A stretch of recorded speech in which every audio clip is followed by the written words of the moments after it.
Kemudian yang keempat tipsnya, tawassul dengan amal saleh. Ini juga penting. Anda supaya tidak kena penyakit, tidak kena masalah, atau Anda sudah kena masalah pun, Anda sedang sakit, Anda mau selamat, tawassul dengan amal soleh. Apa itu tawassul, Ustaz? Kita menjadikan amal soleh kita sebagai perantara supaya kita bisa selamat. Ya, Anda pernah dengar hadis Bukhari, bagaimana 3 orang kata Nabi SAW terkurung dalam sebuah gua. Ini tips yang keempat ini.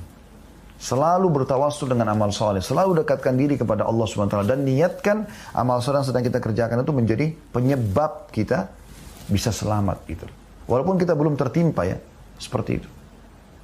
3 orang ini kata Nabi SAW masuk dalam gua, kemudian hujan deras. Pada saat hujan deras mereka berlindung dalam satu gua.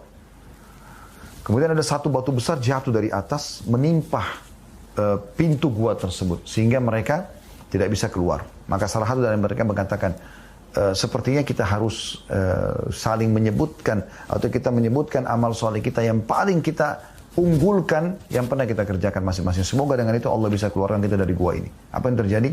Yang pertama mengatakan, ya Allah, sesungguhnya Engkau tahu ya aku ini memiliki seorang wanita yang aku sangat sukai. Dan setiap kali ketemu aku selalu ajak dia untuk berzina. Bahkan aku siap memberikan dia uang apapun yang dia minta. Tapi dia selalu nolak. Sampai satu waktu dia akhirnya butuh karena untuk membiayai keluarganya yang sedang sakit. Maka dia pun datang lalu saya memberikan syarat, akhirnya dia menyerahkan dirinya. Pada saat dia sudah menyerahkan dirinya dan aku sudah berada di antara kedua pahanya. Tinggal meletakkan kemaluan di kemaluan saja. Berzina, wa na'udzubillah. Semoga Allah selamatkan kita dari perbuatan buruk ini. Maka pada saat itu dia mengatakan, bertakwalah kepada Allah. Takutlah kepada Allah. Jangan kau letakkan cincin kecuali pada tempatnya. Tidak boleh karena belum halal. Maka aku pun meninggalkan dia karenamu ya Allah. Kalau itu aku lakukan karenamu, keluarkan kami dari gua ini. Tiba-tiba batu itu pecah. Nggak masuk akal itu. Tapi bisa terjadi kuasa Allah subhanahu wa ta'ala. Yang kedua mengatakan, ya Allah engkau tahu aku memiliki kedua orang tua. Aku selalu bakti sama mereka. Setiap hari aku pulang dari gembala kambing, aku bawain susu. Lalu aku dinginkan, lalu aku minumkan kedua orang tua aku. Gitu kan. Satu waktu aku pulang, mereka sudah tertidur. Akhirnya aku pun menunggu dari malam sampai pagi memegang susu itu. Dalam beberapa riwayat dikatakan anakku sampai menangis-menangis di kakiku. Ya. Karena mereka pun kehausan minta susu tersebut. Tapi aku tidak memberikan karena kedua orang tua aku lagi tidur. Aku menunggu mereka sampai pagi, sampai mereka bangun. Dan setelah itu aku berikan kepada mereka susu tersebut. Jadi dia tidak bangunkan, bu ayah bangun, maaf saya telat, ini susunya. Enggak. Karena untuk menjaga perasaan mereka kedua orang tua, maka dia tidak bangunkan. Coba bayangkan. Kalau itu amal saleh, engkau terima ikhlas karenamu ya Allah, keluarkan kami dari gua ini. Pecah lagi batunya. Tapi belum bisa keluar nih. Yang ketiga mengatakan, ya Allah, sesungguhnya engkau tahu aku pernah punya seorang pegawai yang bekerja denganku, tapi tiba-tiba dia pergi. Dia pergi tanpa sebab gitu. Dia pergi tanpa sebab. Maka pada saat itu, ada gaji dia yang belum diambil. Maka aku kelola gajinya. Belikan beberapa hewan ternak, lalu kemudian aku kelola. Sehingga menjadi banyak hewan tersebut. Beberapa waktu setelah itu dia datang, lalu mengatakan, wahai Tuhan, Anda bertakwalah kepada Allah, Anda tahu saya masih punya hak pada Anda. Berikanlah. Maka aku pun mengatakan, apakah kau lihat lembah itu? Dia mengatakan, iya. Ambillah. Pergi ke sana dan ambillah. Gitu kan. Ambil itu. Ya, diambil. Pada saat disuruh ambil, teman-teman sekalian, kata orang ini, dia pun mengambilnya tanpa meninggalkan satu ekor pun untukku. Maka kalau itu adalah amal yang soleh yang kau terima, Allah keluarkan kami dari gua ini, maka pecah batu tersebut, lalu mereka bisa keluar dari gua itu. Itu namanya tawassul dengan amal soleh. Bertawassul. Teman-teman, sering sedekah, sering istighfar, bakti dengan orang tua, jadikan tawassul. Ada hal yang saya ingin titik beratkan di poin ini. Ya, dari buku Keajaiban Sedekah dan Istighfar. Ini juga buku saya rekomendasikan. Ini bukan tulisan saya dan saya tidak kerjasama juga sama penerbit ini. Tapi karena saya buku ini melihat bagus, ya kita rekomendasikan. Di sini teman-teman banyak sekali hal manfaat yang bisa Anda ambil. Luar biasa penulis ini, Allah berikan taufik untuk bisa memberikan nasihat-nasihat kepada orang gitu ya. Beliau mengatakan, Ibnu Al-Ja'ad rahimahullah berkata, sesungguhnya sedekah benar-benar menghilangkan 70 pintu keburukan. Ya. Pintu keburukan. Kemudian beliau mengatakan, Umar bin Khattab berkata, radhiyallahu anhu, sesungguhnya amal itu saling berbangga-bangga dan sedekah mengatakan saya adalah yang paling baik di antara kalian. Tapi ada yang menarik di sini teman-teman, beliau mengangkat kisah nyata tentang sedekah. Yang beliau sebutkan dari Ali bin Al-Hasan bin Syaqiq berkata, saya pernah mendengarkan Ibnu Mubarak, Abdullah bin Mubarak rahimahullah semua ditanya oleh seseorang, wahai Abu Abdurrahman, sebuah luka yang mengeluarkan nanah dari lututku telah 7 tahun lamanya. Dan sungguh saya telah mengobatinya dengan berbagai pengobatan dan saya telah menanyakan kepada beberapa dokter, namun tidak ada gunanya bagi saya. Dia berkata, pergilah ke suatu tempat di mana manusia membutuhkan air padanya, lalu galilah sumur di sana. Karena Allah saja. Supaya orang mengambil manfaat dari air sumur itu.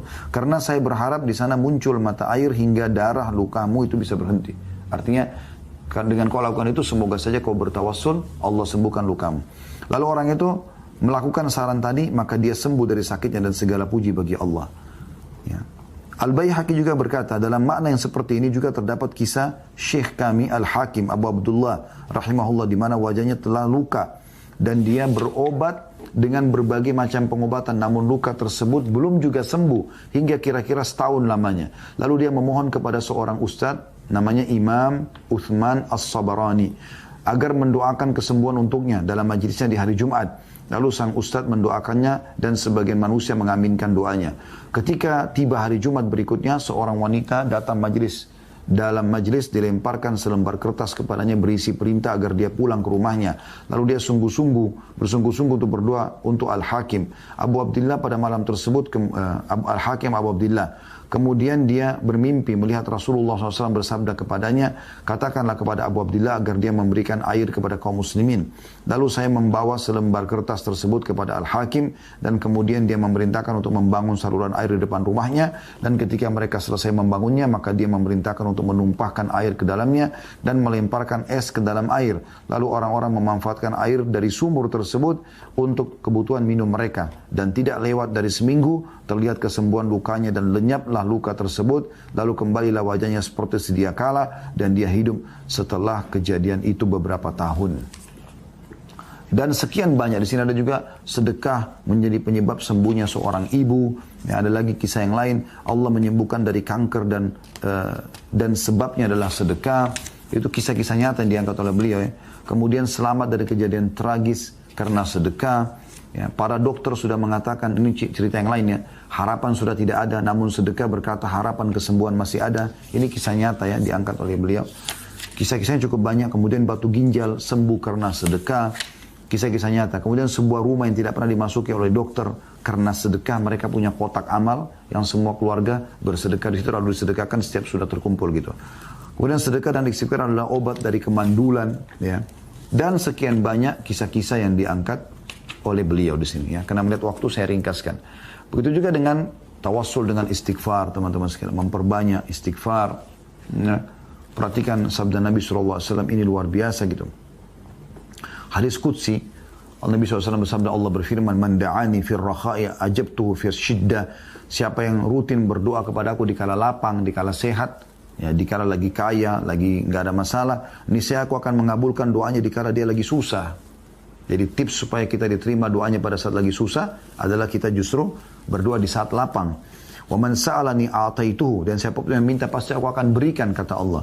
Wa man tawadha'a li rafa'tu, dan siapa yang merendah karenaku maka aku akan mengangkat derajatnya. Wa man tafarraga li rahimtu, dan barang siapa yang mencurahkan diri beribadah untukku maka aku akan mengasihinya. Wa man istaghfarani ghafartu lahu, dan siapa yang memohon ampun aku pasti akan mengampuni dosa-dosanya. Ya. Ini luar biasa gitu. Tawassul dengan amal saleh termasuk istighfar adalah hal yang luar biasa. Ya. Dan banyak sekali contoh-contoh tentang masalah ini. Tapi di sini ada yang menarik adalah riwayat yang disebutkan oleh Abu Hanifah rahimahullah tentang masalah seorang sahabat yang sempat datang kepada Nabi SAW lalu mengatakan, ya Rasulullah, saya sudah lama berumah tangga tapi tidak punya keturunan. Kata Nabi SAW, mana kau dari dua hal yang menjadi penyebab keturunanmu ada, mandulmu akan hilang dan kau akan dimudahkan urusan, istighfar dan sedekah. Maka orang itu pun mengamalkan. Kemudian dia dikaruniai sekian banyak anak. Nah, ini luar biasa teman-teman sekalian ya. Tentu kalau bukan karena melihat waktu saya akan panjang lebar. Ini pun butuh bahasan sendiri. Dan ini sudah kami bedah buku ini. Judulnya Keajaiban Sedekah. Ada juga di khutbah Jumat. Juga pernah kami bahas. Dan ini sudah Anda bisa dapatkan di playlist di YouTube insya Allah. Keajaiban Istighfar. Perbanyak tawassul dengan amal saleh.